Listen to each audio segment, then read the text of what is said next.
My diary trembles in my hands. The ink is nearly frozen, but I must write. I saw something today. I learned something. And if I don't write this down, if I don't record it, perhaps one day I'll forget. Perhaps I'll want to forget. My name is William Thompson. I'm a sergeant, head guard at Camp 174 in Lancashire. I'm responsible for protecting 2,000 German prisoners. Protecting, interesting word, isn't it? I'm imprisoning them. Yes, but I'm also protecting them. Tonight on the radio, news came from the Soviets. The Red Army has entered East Prussia. They've taken thousands of German prisoners. The reporter was excited. Justice is being served, he said. I look out the window at the camp. The barracks are dark but silent. Silence is a good thing here. Silence is proof of order. In 23 months of this duty, I've learned that silence means people feel safe. Safe. Enemies. Enemies. Feeling safe under my watch.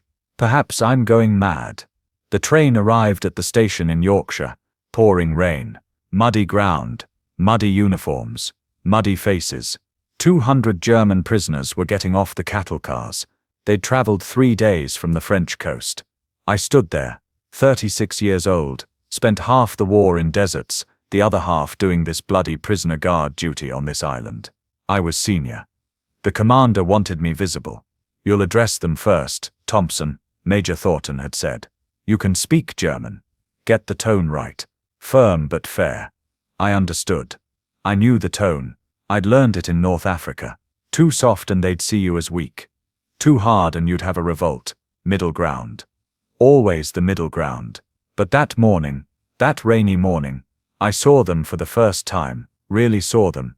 Not in photographs. Not on propaganda posters. As walking, breathing, trembling, waiting human beings. Most were young.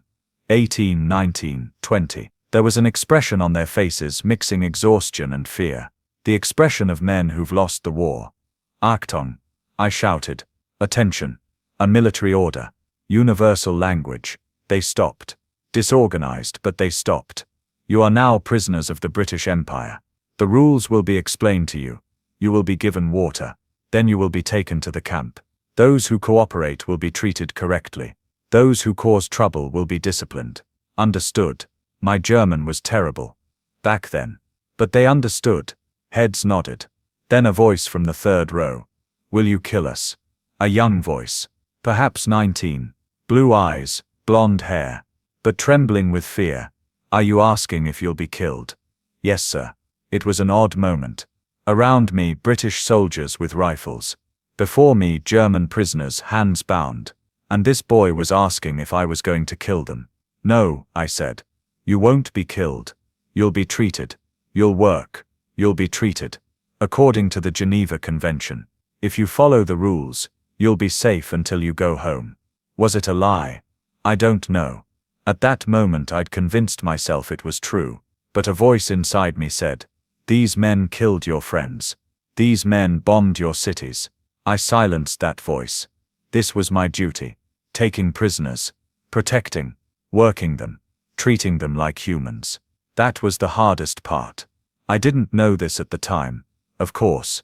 But years later I learned, on exactly the same day, at exactly the same hour, 2,000 kilometers to the east, another scene was unfolding. Soviet officer Ivan Kozlov was receiving a Wehrmacht unit's surrender. 64 German prisoners. Same ages. Same fear. But Kozlov's tone was different. You dogs, we'll do to you what you did to our people. Every pain, every cruelty, every death. He was speaking Russian. The Germans didn't understand. But they understood the tone. Rifle butts, kicks, shouts were universal language. That night, 5 of the 64 prisoners died. From hypothermia. They'd been left in a cold forest. Clothes removed. No guards. No food. Just the winter night. And revenge. I didn't know this that day. But that day, in Yorkshire, in the rain, while I was giving water to Germans, Kozlov was giving death to Germans. 2 allies. 2 worlds. The camp routine was simple. 6 o'clock wake up. Roll call. Breakfast. Work assignment. 8 hours of work. Dinner. Free time. 10 o'clock lights out. Over and over. Monotony was good. Monotony meant order. Order meant peace. The prisoner's first week was always hard. Orientation. Establishing hierarchy. Tests. Some would obey immediately. Some would test boundaries. My first problem came from Feldwebel Hartmann, 32 years old, veteran of the 352nd Infantry Division, wounded in Normandy. Hard-faced, sharp-eyed, natural leader type. On the third day, he tested me. During roll call he talked back. In German, loud enough for the other prisoners to hear. These people are hungry. The food you give is insufficient. Against the Geneva Convention. In the middle of the camp. All prisoners watching. All guards watching. Test moment. I walked up to him. Close. Face to face. Looked into his eyes. Feldwebel Hartmann. Isn't it? Yes. You and your men receive more food than British civilians. The Geneva Convention requires prisoner rations to equal the standards of the country holding them. You receive more food than the British people. If this is against the convention, I'd be happy to reduce your rations. Hartmann's jaw tightened. He understood. Any other complaints, Feldwebel? No, sir. Good. Now return to your place. He turned, went back among the prisoners, got in line. The show was over. That night, during patrol, I saw Hartmann in the barracks reading a book. English book. An old Dickens novel. From the camp library. Good book? I asked. He looked up. Surprised. My English is weak but, yes. Good book. Carry on then. Good night. Good night, Sergeant. A relationship had been established. I was the authority. He was the challenger. But now there was communication. An understanding. That was enough. Feldwebel Klaus Bergmann was from Hartmann's division. Same unit. Same battle, but different fate. Bergmann had been captured by the Soviets. His first week was different. There was no roll call, just counting. Death count. Every morning, how many froze to death? How many sick? How many can work? There was no food. There was soup, water and potato peels.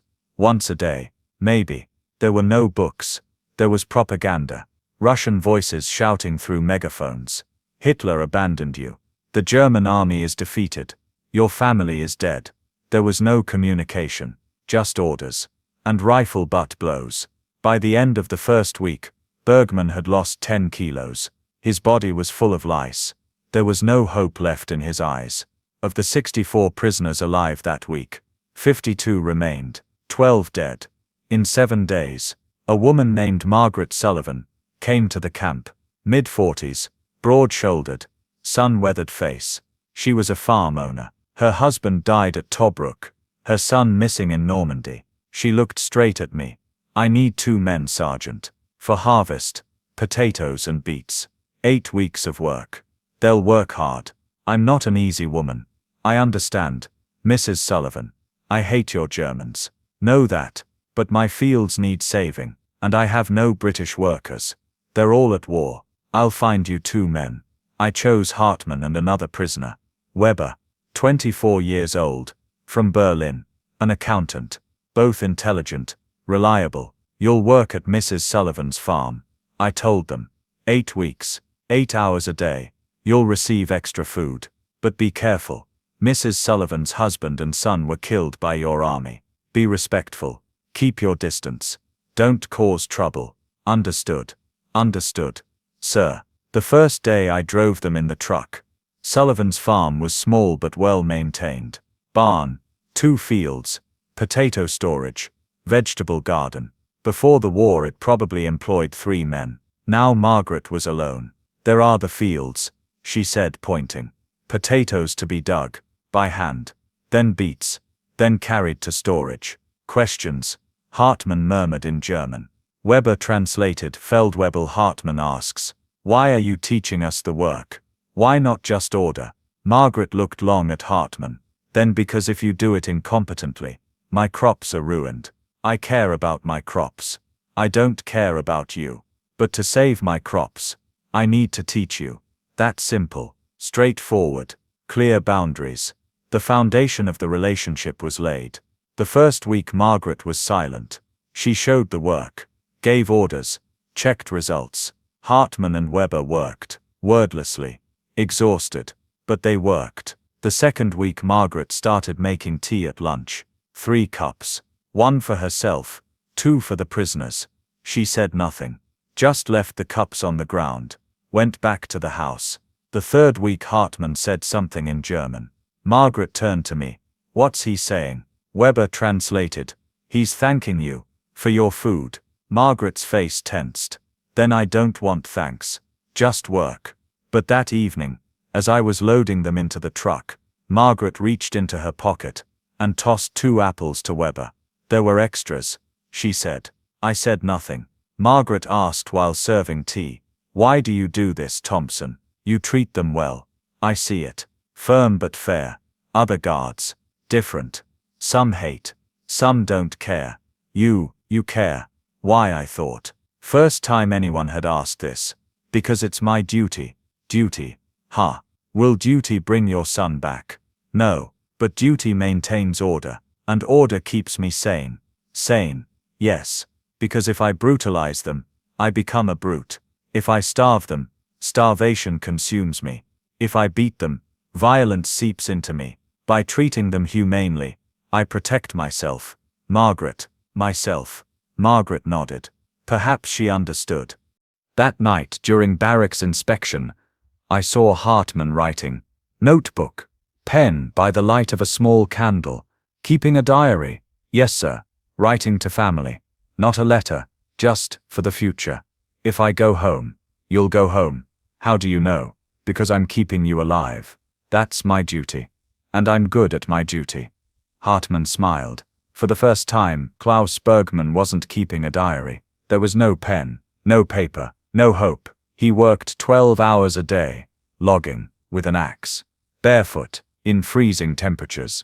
Soviet guard Kozlov didn't even shout anymore. He just hit. Regular, mechanical, rifle butt, back, rifle butt, back. Bergman didn't react anymore. The body had passed pain. The mind had left hope. Just mechanical movements. Breathe, work, sleep, wake, repeat. Bergman caught dysentery. He didn't go to the camp hospital. There was no hospital, just the death barracks. Those who entered didn't come out. Bergman kept working, because the punishment for stopping was death. The result of working was also death. But maybe a bit slower. There was no choice. The first snow fell in England. Light, wet, English snow. Not romantic, just cold and uncomfortable. We prepared the camp for winter. Extra blankets. Barracks heating systems checked. Extra food stocks for sick prisoners. Winter was when prisoners were most vulnerable to pneumonia, colds, depression. But we were prepared. Major Thornton held a meeting with the command staff. Gentlemen, this winter 400,000 German prisoners will spend winter in England. The order from London is clear. Casualties will be kept to a minimum. Why? Because every dead prisoner is propaganda material on Berlin radio. Every sick prisoner is a prisoner who can't work. We understood. Pragmatism, politics, propaganda. But another voice inside me. Maybe I wanted to protect them because it was the right thing. Maybe this war had shown me too much death. Maybe I now wanted to preserve life, even enemy life.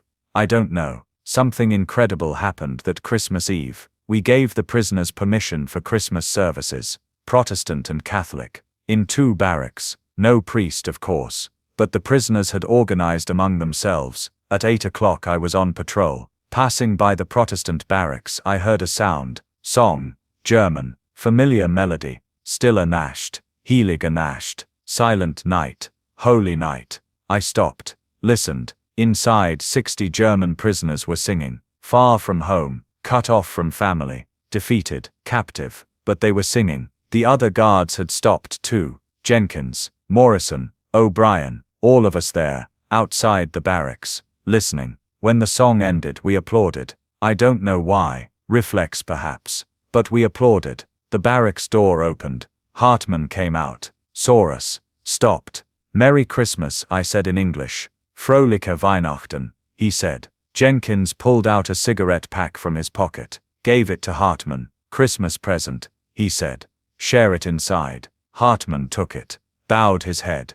Danke, That night when I returned to my quarters I cried. For the first time in 3 years. I don't know why. Maybe from exhaustion. Maybe nostalgia. Maybe because in this absurd war on this cold night, celebrating Christmas with enemies had brought me to stillness. Maybe because I realized they were human too. Bergman didn't remember Christmas. The date was lost. There was only the day-night cycle. The barracks was cold. No heating. 60 men trying to warm each other by huddling close. Someone had started singing. Quietly. Still unashed. The Soviet guard came in. Shouted. Silence. He struck the singer with the rifle butt. The man fell. Sleep. Early work tomorrow. The door slammed. Darkness. Silence. Cold. There was no Christmas in the Urals. The war was at a turning point. The Soviets were approaching Berlin. The Allies were preparing to cross the Rhine. Germany was dying. In my camp this news had a strange effect. The prisoners split into 2 groups. The loyals who still believed in the Führer, and the realists who understood the war was lost. There was tension between them, sometimes fights, sometimes betrayals. One day Hartmann came to me. Sergeant Thompson, there's a problem. In Barrack 7, Obergefreiter Wagner is pressuring other prisoners, spreading Nazi propaganda, declaring those who cooperate as traitors. He has names. A list. Post-war revenge plan. Why are you telling me this? Wagner is your comrade. I'm the enemy. Hartmann looked at my face. In his tired eyes was something. Maybe clarity. Wagner is not my comrade. He's a fanatic. And fanatics are dangerous. You've treated us fairly, Sergeant Thompson. I can't ignore that. If Wagner creates chaos here, everyone suffers. Aren't you a Nazi, Hartmann? A long silence. I was once, or I thought I was. But here in this camp, seeing your system, I realized they lied to us. About everything. You could have treated us as enemies. But you didn't. That's a lesson for me. That night I isolated Wagner. Disciplinary punishment. Single cell. 2 weeks. The next day at morning roll call, Hartmann saluted me. Not a military salute. Just a nod. Thanks. I didn't respond. I shouldn't have. But inside I wanted to tell him something too. Maybe you've been a lesson for me too. The 8-week job was finished. Potatoes saved. Beets harvested. Storage full. It was their last day at the farm. Margaret came out of the kitchen, holding a bag with bread, cheese, apples. This is yours now. Take it. Weber was surprised. So was Hartmann. Margaret turned to me. They worked well, were honest, didn't steal, didn't try to escape, were respectful. I know, I said. I want to hate them, Thompson. I really do. But I can't. They're not the people who killed my husband. Just tired men, far from home, lost. Before boarding the truck, Margaret spoke again. Thompson, when the war ends, if these men go home, tell them, Margaret Sullivan didn't forgive them, but she treated them like humans. Let them understand the difference. I will. We got in the truck, returned to camp. Hartmann and Weber were silent the whole way. But there was something in Weber's eyes, maybe hope. Klaus Bergman was dying, slowly, day by day. He could no longer work. The body was gone. Dysentery, pneumonia, starvation, triple death. He was moved to the death barracks. The Soviet doctor came, looked, wrote nothing, just shook his head. This will end soon. There was no medicine, no treatment, just waiting. Bergman's last day was February 14th. In his last breath he murmured something. The Russian nurse heard. He said something in German, like nach Hause. What does that mean? Home. It means home. Ah, yes. They all say that at the end. Bergman was 27 years old. His wife was pregnant when he was captured. He never saw his child. In Soviet records, prisoner number 47293, cause of death, pneumonia. A number, a date, a cause, not a person. The war in Europe was over. Germany had surrendered. Berlin had fallen. Hitler was dead. Victory. In our camp there was celebration. British guards were drinking, singing, happy. German prisoners were in their barracks, silent, digesting defeat. I sat in the guard tower, had my whiskey bottle, gift from Major Thornton. Enjoy the taste of victory, Thompson. But I couldn't enjoy it. The war was over. But here in this camp, what had changed? There were still 2,000 prisoners. I was still their keeper. They were still the enemy. Or were they no longer? Hartmann approached, called from below the guard tower. Sergeant Thompson, can we talk? I went down. We stood face to face. What happens now? The war is over. Will we go home? I don't know. The decision is London's. But what do you think? I think no, not immediately. Germany is rubble. No infrastructure to feed. No place to house. If they send you back now, most of you will die of starvation. Here at least you're alive. Hartman nodded. He understood. Isn't it a terrible irony, Sergeant? We fought to be your prisoners. Now we're alive because we're prisoners. Yes, terrible irony. Thompson, we're lucky there are people like you. Elsewhere, under other circumstances, we'd be dead. I know that. I just did my duty, Hartman. No, you did more than duty. You treated us like humans. That was a choice. Thank you. Go to your barracks, Hartman. Work again tomorrow. Yes, sir. He turned, walked, stopped, turned back. Sergeant, yes, if you ever come to Germany, find me, in Münster, Hartman family. I owe you a meal. Maybe one day. Maybe. He left. I climbed the tower, finished my whiskey, watched the camp, Victory Day. But I only felt exhaustion. In Soviet camps, victory was different. Guard Kozlov and his friends were drinking vodka, celebrating. We defeated the Germans. We entered Berlin. Hitler is dead. They got drunk, shouted, danced. Then they returned to the camp, looked at the prisoners. They're still here. Fascist dogs. Why are we feeding them? Someone suggested. Let's kill them. All of them. Victory Day. Kozlov thought. Then no. They'll work. They'll build Siberia. They'll work to repair what they destroyed. Then maybe they can die. They laughed. The next day work hours were increased. From 12 hours a day to 16. Food rations were reduced. Punishment. Victory punishment. The surviving German prisoners understood. Victory meant more pain for them. Russia didn't forget. Russia didn't forgive. Russia didn't forgive. Russia was taking revenge. 14 months had passed since the war ended. Our camp was still open. Still 2,000 prisoners. But now the word prisoner felt strange. Because some were staying voluntarily. Repatriation had begun. Return. The first groups were sent to Germany. But Germany was hell. Destroyed cities. Starvation. Chaos. Refugee crisis. Letters came from returning prisoners. The content was dark. Don't come home. There's nothing here. Hamburg is rubble. No food. No work. Dresden is gone. The city no longer exists. These letters circulated through the camp. Prisoners read, thought. And some decided we want to stay. The British government offered, stay voluntarily. Work as laborers, in agriculture, in construction. Get paid. Housing provided. Hartman came to me. I'm staying. Are you sure? If I return to Hamburg, what will I do? No family. No city. No work. Here at least I can work, earn money, maybe build a future. I think it's a smart decision. Germany is hell now. It'll get better in a few years. By then you'll have survived here, saved money, learned English. Then you can return, or you can stay. For the first time Hartman smiled. A real smile. The meal I owe you is still valid. One day, Camp 174 closed. Prisoners either returned or stayed as civilian workers. I was transferred to a different base, then retired. I was 48 years old. The war had taken 8 years from me. It was enough now. I bought a small house in Yorkshire, got married, a quiet life. But one day a letter came, from Germany. Dear Sergeant Thompson, do you remember me? Feldwebel Werner Hartmann, from our camp. I finally returned to Germany. Hamburg is being rebuilt. I'm working in construction. Isn't it ironic? We once destroyed cities, now we're building them. I got married. To a British woman. We met in your country. She returned with me. Brave woman. I want to tell you something. You saved my life. Not just physically. Spiritually too. You showed me that civilization isn't just propaganda. It's real, and applicable. Even in the hardest circumstances. I haven't forgotten the meal I owe you. If you come to Germany, please visit us. Respectfully, Werner Hartmann. I showed the letter to my wife. Will you go? She asked. I don't know. You should see him. You should finish this story.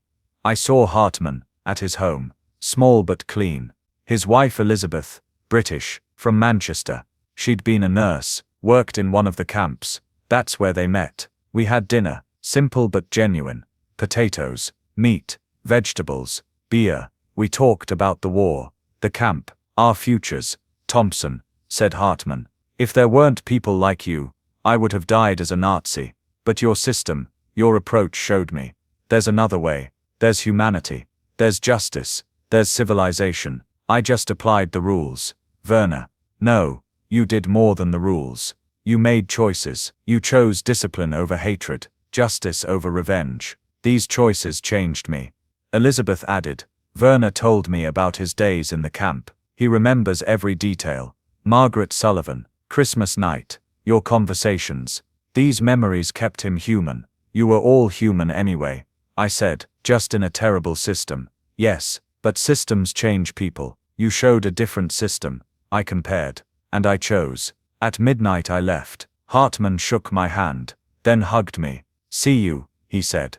See you, I said. I got on the train, returned to England. I never saw him again. Our letters continued for years. Then he died.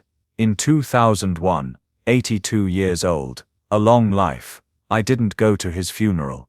I was old. Travel was difficult. But his son sent a letter. Dear Mr. Thompson, when my father died, his last words included you.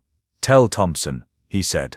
I paid my debt. I became a good person. He showed me how. I never knew you, but everything about my father was because of you. Thank you. Respectfully, Klaus Hartmann. I cried that night. Cried a lot. The last prisoners from Soviet camps were finally returning. 10 years had passed. 10 years in Siberia. 10 years of forced labor. 10 years of survival. When Germans saw the returning prisoners, they were shocked. They were living corpses. 30-year-olds looked 60. 60-year-olds. Most hadn't returned. Hans Weber, one of my former prisoners, had recognized one returnee, Gustav Schneider, from the same division, captured in the same battle. But Weber surrendered to the British, Schneider to the Russians. Weber wrote to me, Sergeant Thompson, I saw Gustav. Do you remember him? Young blonde always smiling boy. He doesn't smile anymore. He spent 10 years in Siberia. Forced labor,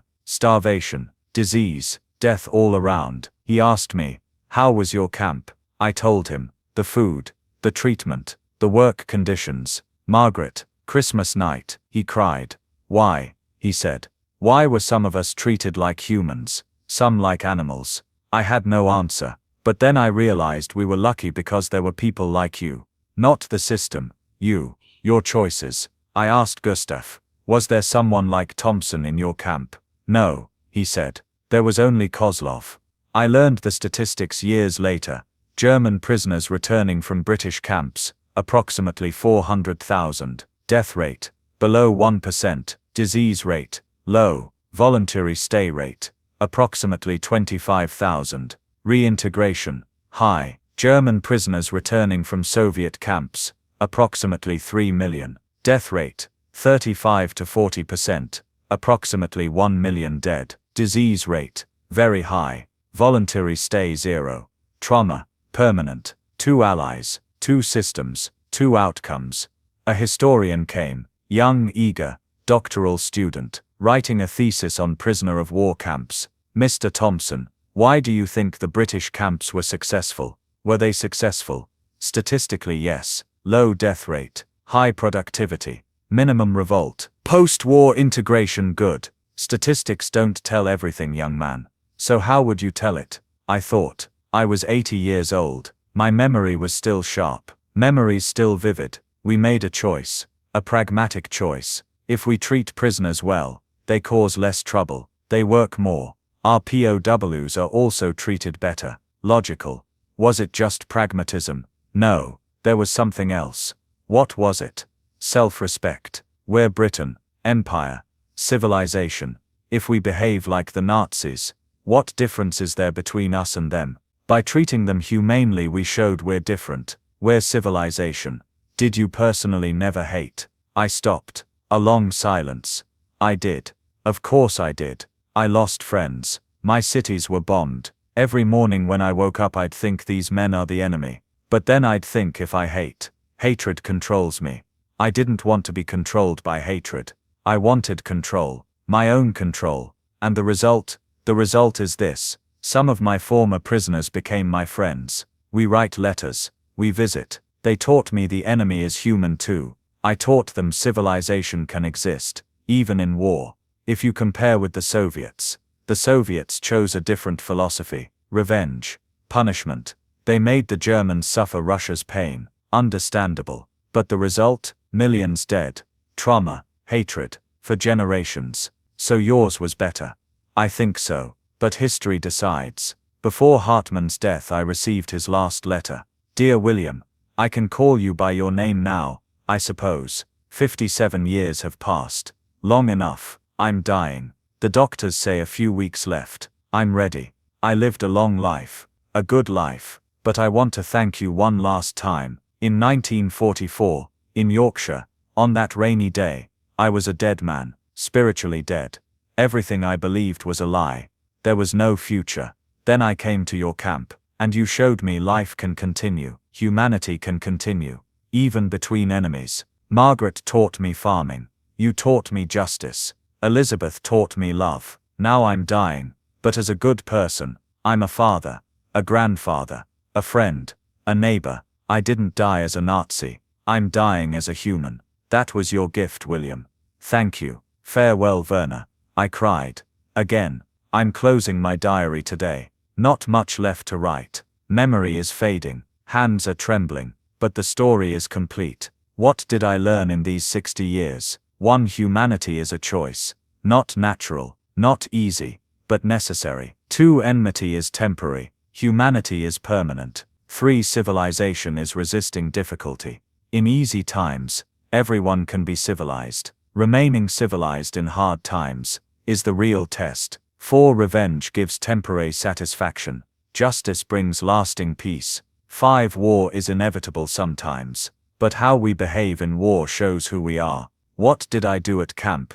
174. I did my duty. Protected prisoners, maintained discipline, applied rules. But I did more than that. I behaved like a human. And I treated humans like humans. Was that enough? I don't know. But Hartmann's letter, Weber's thanks, Margaret's transformation say yes, it was enough. I wasn't just a guard. I was a teacher of civilization. And maybe, just maybe, the world became a little better because of people like me. This narrative is William Thompson's fictional diary, but it's based on facts. Britain held over 400,000 German and Italian prisoners during World War II. The death rate was below 1%, nearly zero. The Geneva Convention was meticulously applied. Prisoners worked in agriculture and construction. Approximately 25,000 German prisoners voluntarily stayed in Britain after the war. Some married British citizens and settled permanently. In Soviet camps, approximately 3 million German prisoners were held. An estimated 1 million died. A 35 to 40% death rate. Work conditions were merciless. The last prisoners returned in 1955 to 56. Most suffered permanent physical and psychological trauma. 2 allies, 2 systems, 2 completely different outcomes. The British approach wasn't perfect, but it was humane. And that made a difference. There were civilians like Margaret Sullivan, who lost people in the war but still chose to treat enemies humanely. There were prisoners like Werner Hartmann, raised on Nazi propaganda but changed after seeing British justice. And there were guards like William Thompson, who had every reason to hate but chose discipline. This is their story, and perhaps a lesson for today. Before I die, I want to tell my grandchildren something. You may see war, or you may not, but you will see conflict, between people, between groups, between countries, and then you will make a choice. Will you respond with hatred, or with discipline, with revenge, or with justice? My advice: choose justice, because hatred is easy. Anyone can hate, but justice is hard. Only the strong can be just. I made a choice in 1944. It wasn't easy. I still sinned, made mistakes, but my fundamental choice was right. And because of that choice, people like Werner Hartmann survived, changed, healed. Is that enough of a legacy? I leave that decision to you. But for me, yes, it was enough. William James Thompson, 1917 to 2005, Sergeant Major, British Army Camp 174. Lancashire served with discipline and justice. The end. This text is based on historical facts, but uses fictional characters. William Thompson is not a real person, but there were thousands of British guards like Thompson. Werner Hartmann is not a real person, but there were thousands of German prisoners like Hartmann. Margaret Sullivan is not a real person, but there were thousands of British farmers like Margaret.